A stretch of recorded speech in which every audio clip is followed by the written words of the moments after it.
Triomphe Congo TV est une chaîne d'analyse politique, économique, sociale et culturelle.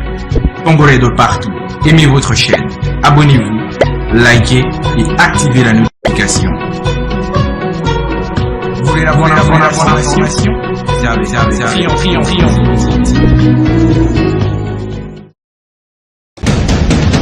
La République démocratique du Congo, c'est le plus grand pays d'Afrique centrale. Un territoire équivalent à plus de 4 fois celui de la France métropolitaine. Mesdames et messieurs, aimables téléspectateurs de Triomphe Congo Télévision, votre média en ligne, nous voici encore une fois devant vos petits écrans pour vous apporter la bonne actualité, la bonne information qui se passe dans ce pays. Nous sommes là en République démocratique du Congo où Triomphe Congo Télévision, votre média en ligne, est avec vous et toujours à vos côtés pour vous enrichir avec de l'actualité. Aujourd'hui, nous parlerons de la ville de Lubumbashi. Comme vous le savez, il y a Madame le maire à l'intérim, Josie Tunda, qui depuis quelque temps a pris certaines mesures qui apportent des fruits. En tout cas, nous sommes obligés de dire ce qui est vrai, c'est-à-dire qu'il y a des fruits qui sont tout à fait appréciables aux yeux de la population, aux yeux de l'Uchois. C'est quoi? La première mesure, c'était d'évacuer tous les motards du centre-ville de Lubumbashi. En tout cas, ça c'est un succès. La ville, elle est devenue libérée et que la circulation est très très attrayante. La deuxième mesure, c'est évacuer aussi les marchands à la sauvette. Pourquoi? Parce qu'elle avait d'autres projets. Nous allons revenir avec beaucoup de détails dans cette émission. Kila Chikumambo, c'est une émission de décryptage auquel Triomphe Congo Télévision a mis à votre profit.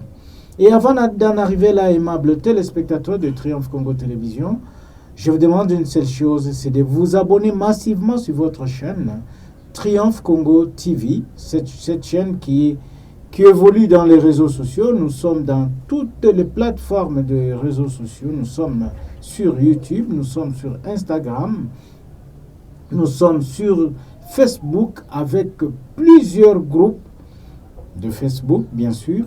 Nous sommes en même temps sur WhatsApp avec aussi beaucoup de groupes. Sans oublier que nous sommes aussi sur TikTok et sur X, que certains Congolais, jusqu'à preuve du contraire, continuent à appeler Twitter. Et là, vous allez nous retrouver à l'adresse @Congo Triomphe. De ces deux sujets, nous allons parler des deux sujets. Le premier, comme je vous ai dit, nous allons parler de la ville de Lubumbashi qui commence à redorer une nouvelle robe. Et le deuxième sujet va comporter sur la crise qui sévit au sein du parti présidentiel UDPS, Union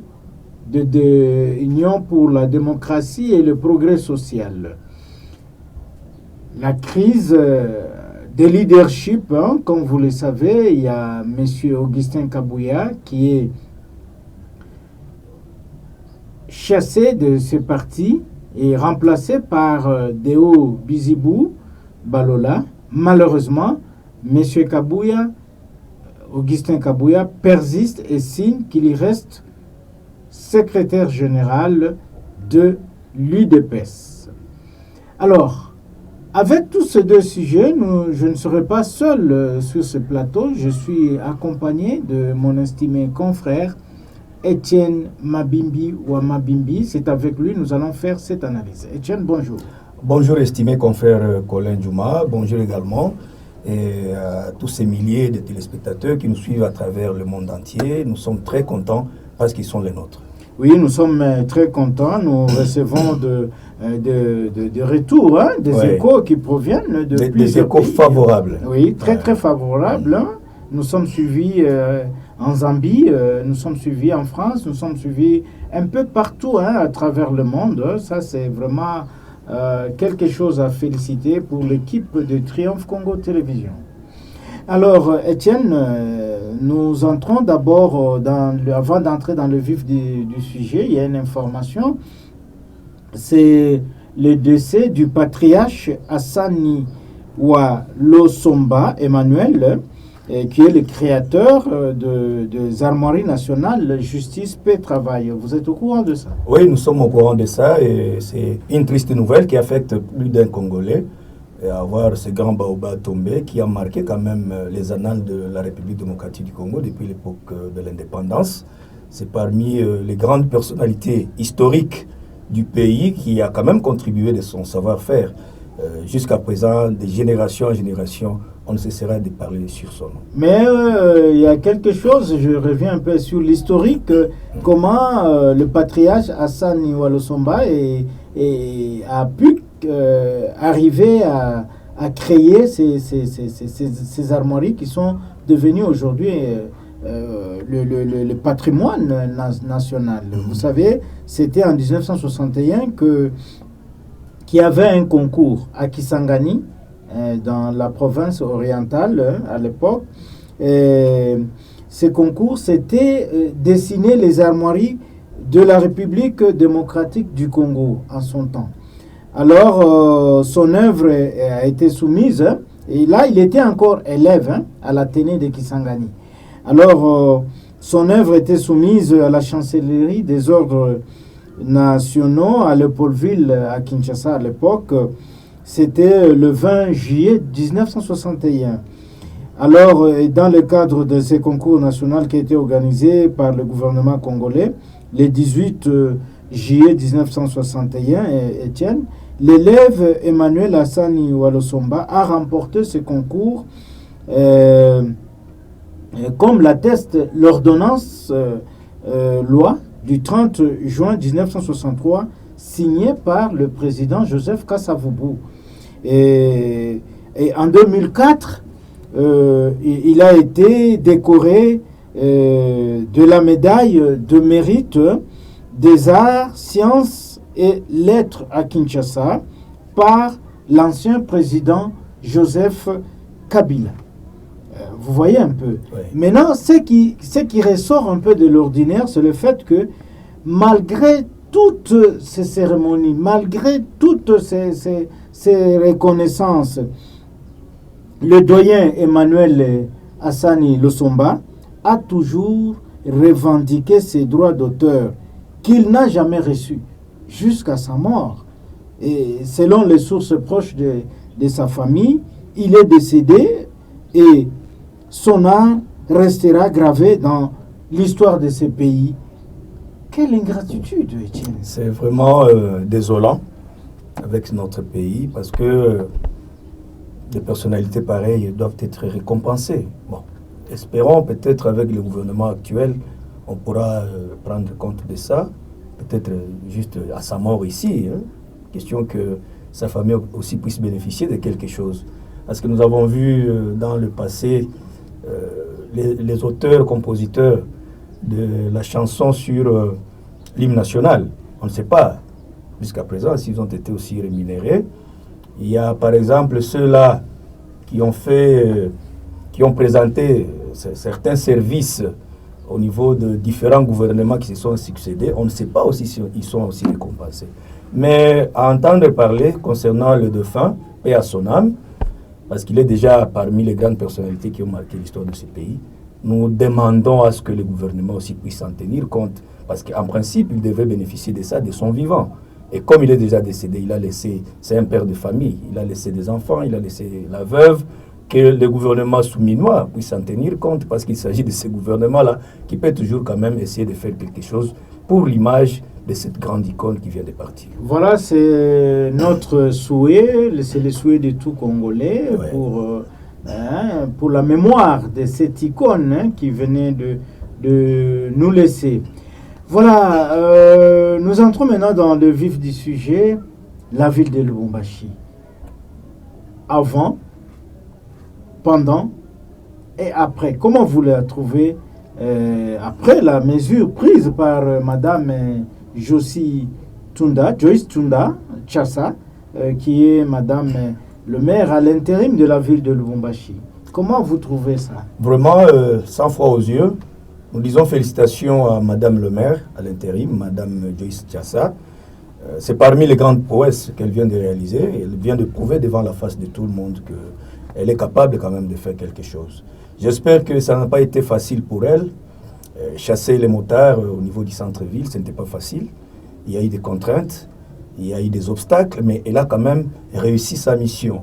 S'agissant aussi de l'assainissement, parce que c'est encore un casse-tête avec la ville de Lubumbashi, nous avons vu que, bon, bien sûr, il y a eu la traque contre le marchand à la sauvette, et après un certain moment, on se rend compte que la ville commence à respirer. Sur le plan circulation, sur le plan insalubrité, nous voyons la ville est devenue fluide, elle est devenue propre. En tout cas, nous ne faisons que jeter les fleurs à Madame Joyce, parce qu'elle reflète aussi l'essence de l'autorité. Moi, j'aime sa façon de parler. Oui. Quand vous la voyez faire des descentes sur le terrain, il faut l'écouter. Elle parle avec autorité. Donc, elle n'exprime pas la féminité. Elle exprime la masculinité. Donc, c'est ça être une autorité. Il ne faut pas se sous-estimer par rapport au sexe, parce que le sexe n'a rien à faire. C'est question de l'intelligence. Oui, que vous soyez homme ou femme, c'est l'intelligence qui doit être mise au service de la nation, oui, au service de la communauté. Etienne, il y a aussi un aspect, vous avez parlé de l'assainissement. Nous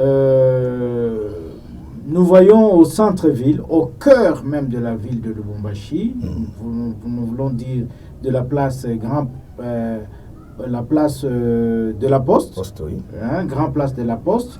Madame a entrepris des grands travaux qui sont vraiment encourageants. Elle a assaini à la place de la fontaine. Est-ce que vous avez aussi vu ces prouesses pareilles? Ah oui, nous l'avons remarqué parce que nous faisons des navettes par-ci par-là et on a vu d'autre part aussi au niveau de la grande place Moïse Tshombe, en face de la Poste. C'est devenu assaini. Il y a même le garnissage de ces fauteuils qui sont là, un site touristique. Parce que ici, je me souviens bien à l'époque du gouverneur, chaque autorité qui passe, que les gens puissent se référer toujours à ce qu'il a fait. Oui, mais vous surtout vous rappelez, dans le bon sens. Oui, vous vous rappelez, sans vous couper la parole, oui. Vital Kamere, lorsqu'il était président de l'Assemblée provinciale nationale oui. À l'époque de Joseph Kabila, avait témoigné que Moïse, c'est la référence. Il avait même appelé à tous les gouverneurs de suivre cet exemple, de s'inspirer du modèle de Moïse. Oui, vous disiez. Oui, je disais qu'à l'époque du gouverneur Moïse, ce site a été transformé en un site touristique, c'est-à-dire que ce soit du côté de la Poste, il y avait l'écran géant, les gens pouvaient suivre le match au lieu d'aller au stade. De l'autre côté, il y a eu une fontaine qui a été construite. Il y avait 2 écrans. Oui, il y avait 2 écrans, oui. Du côté Poste, oui. Et de l'autre côté, au niveau de la grande place Moïse Tshombe, une place mythique. Il a érigé aussi une fontaine, à l'image de la fontaine qui est à Johannesburg, oui. Si vous essayez un peu de faire la comparaison. Et c'était quand même beau. Quand quelqu'un arrive à Lubumbashi, il aime toujours passer sur ces lieux, visiter, prendre des photos. On a eu plusieurs photographes qui étaient là-bas, qui passaient toute la journée en train de photographier les gens qui venaient. Environ une centaine. Une centaine de photographes. Mais après un certain temps, ces milieux ont été transformés presque en dépotoir, presque en poubelle. Vraiment. Les gens ont cassé les écrans géants, on ne sait pas pour quelle raison. C'est du sabotage. C'est parmi les antivaleurs qui doivent céder la place à des pratiques de plus en plus modernes. On a saboté les écrans, les inciviques. De l'autre côté de la place mythique, on a eu maintenant des arrêts en désordre, des taxibus, des taximotos. Il y a eu même des restaurants qui se sont érigés par là. Les gens pouvaient passer toute la journée en train de manger maléwa à ce lieu, jeter des bouteilles en plastique, même des matières fécales. Les matières fécales. Et le lieu a été vraiment piteux. Et après un certain moment, là nous parlons de Madame le maire, à l'intérim, Madame Joyce, elle a pris cette mesure quand même d'assainir cet endroit. En tout cas, félicitations, ne faisons que lui jeter des fleurs. Et aujourd'hui, cet espace vient de revêtir encore une nouvelle figure, et être même redoré, appréciable. Et tout le monde passe par là et apprécie quand même les œuvres faites par Madame Joyce Tunda. Oui, Etienne, une question me revient en tête, hein, c'est celle de savoir, il n'y a pas longtemps, il y avait aussi une autre dame, Madame Lauriane Mwewa, qu'on appelait Maman Poutine. Maman Poutine. Ouais, ouais. Elle avait aussi entrepris de telles actions. Mais est-ce que, pourquoi seulement ce sont les femmes qui ont le souci de changer un peu, d'apporter une bonne vie pour la ville de Lubumbashi? Oui, c'est une constatation. C'est une constatation. Pourquoi? Parce que vous allez voir que la femme aussi est capable de faire quelque chose. Comme certaines femmes le disent, mais ce n'est pas n'importe quelle femme. Une femme avisée, une femme intellectuelle. Elle reflète l'image de la féminité, de la maman. Vous voyez un peu. Nous les hommes, parfois, nous sommes un peu négligents. On peut entreprendre une mesure, 2 après 3 jours, et puis on laisse faire tomber.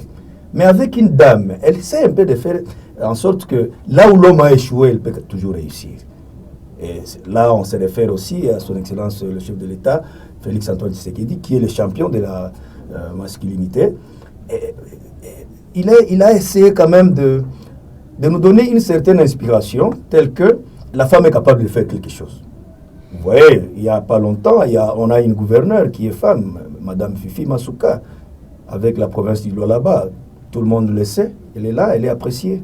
Nous avons Madame Judith Souminois, qui est aujourd'hui Premier ministre. Dans l'histoire du pays, ça n'a jamais été.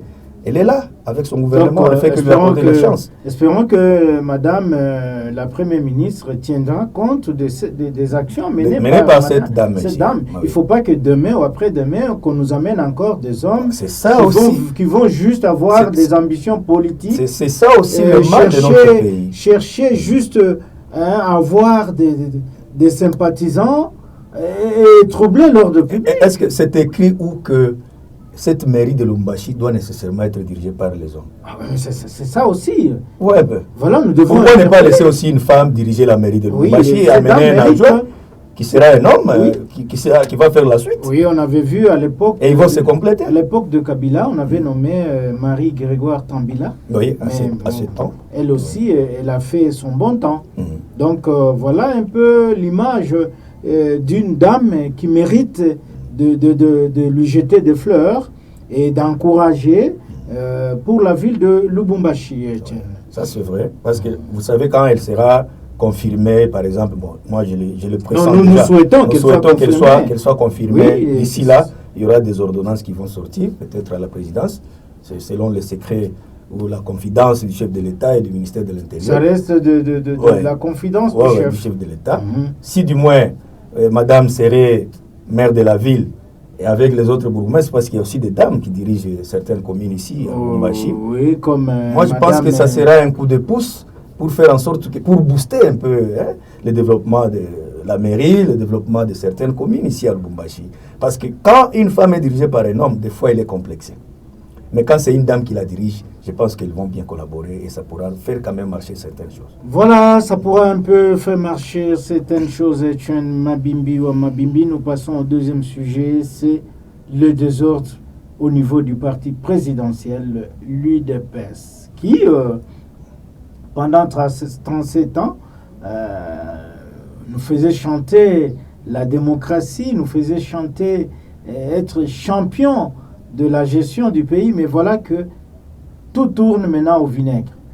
Augustin Kabouya, chassé par le CDP, et on nomme un remplaçant qui va assumer l'intérim pendant 6 mois, M.